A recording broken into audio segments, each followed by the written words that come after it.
Divorce के against है ना ये? मैंने डिवोर्स के अगेंस्ट में नहीं है, इसमें हमारा एंगेजमेंट हुआ था, अब विवाह नहीं हुआ था, उसको विवाह नहीं हुआ है ऐसी घोषणा के लिए एप्लीकेशन बुक किया था व्यवहार न्यायाधीश के पास, तो उन्होंने हमारा वाद रिटर्न कर दिया कि वे फैमिली कोर्ट को सेक्शन 7 में है, तो सेक्शन 7 में हमने उसमें कुटुंब न्यायालय में वाद दायर किया, तो उन्होंने भी डिसमिस कर दिया कि ये विवाह के पूर्व की बात है, इसलिए मेरा जुरिडिक्शन नहीं है। डिक्लेरेशन चाहिए क्यों? इसलिए क्योंकि मतलब वो कह रहे हैं कि हमारा एंगेजमेंट हुआ है तो मेरा विवाह भी हो गया है हस्बैंड के द्वारा। हिंदू विधि में भी स्पेसिफिक प्रोविजन है कि कब विवाह माना जाएगा। सप्तपदी जो है supreme court again and again कहीं जहाँ सप्तपदी आवश्यक हो, जब सातवां पहला कदम चल के सातवां पूरा हो तब होगा। तो सिर्फ एंगेजमेंट से कैसे हो जाएगा? एंगेजमेंट में 7 कदम कैसे चल लेंगे? बट मतलब जब शादी के बाद लोग 7 कदम नहीं चल पा रहे तो मैरिज के लिए जब हम कहीं प्रपोजल दे रहे हैं वहाँ वो डिस्टर्ब हो रहा है। बड़ा ही ये वकीलों का मतलब फैलाया हुआ भ्रमजाल है। एंगेजमेंट कई लोगों की होती है, कई लोगों की टूटती है भाई, उससे मैरिज थोड़ा हो जाएगी। अगर अच्छा ऑब्जेक्शन होगा तो जिससे आपका विवाह होने वाला आपके भावी वर्ग को आपत्ति हो सकती है। ये तो बड़ी उन्होंने कहा उलझा रहे, पक्षकार को उलझा रहे, कुछ नहीं होना।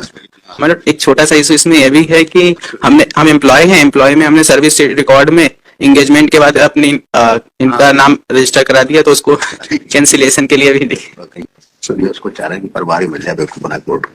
तो कोर्ट को सही बात क्यों नहीं बताते हो जाके? आप कोर्ट को सोच रहे हो गच्चा मिल जाए, 498 भी ना बने, 125 भी ना बने और डिक्लेयर भी हो जाए, ऐसा नहीं होगा। हमने उसमें लिखा है मेरा जो दावा की भाई, या तो पूरा खाओ, यहाँ शादी हो गई इसको नल एंड वाइट घोषित करो। सतोड़ी एंगेजमेंट के बाद तो कहीं पर भी सरनेम चेंज होने का प्रावधान ही नहीं है। सरनेम चेंज कर लिया, नाम डाल दिया सर्विस रिकॉर्ड में, ये तो कोई प्रावधान ही नहीं है। वही ऑफिस अलाउ ही नहीं करेगा without certificate of marriage. But वो एक्सेप्ट हो गई, इससे डिफिकल्टी हो गई तो अब डाइवोर्स के लगाओ, रिजोल्यूशन ऑफ मैरिज का लगाओ, और क्या है।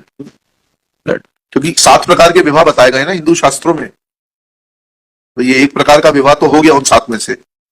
जाके डिसोल्यूशन की लगाओ एप्लीकेशन, लिबर्टी दे देते, इसको विड्रॉ करो, डिसोल्यूशन ऑफ मैरिज का लगाओ, और क्या है।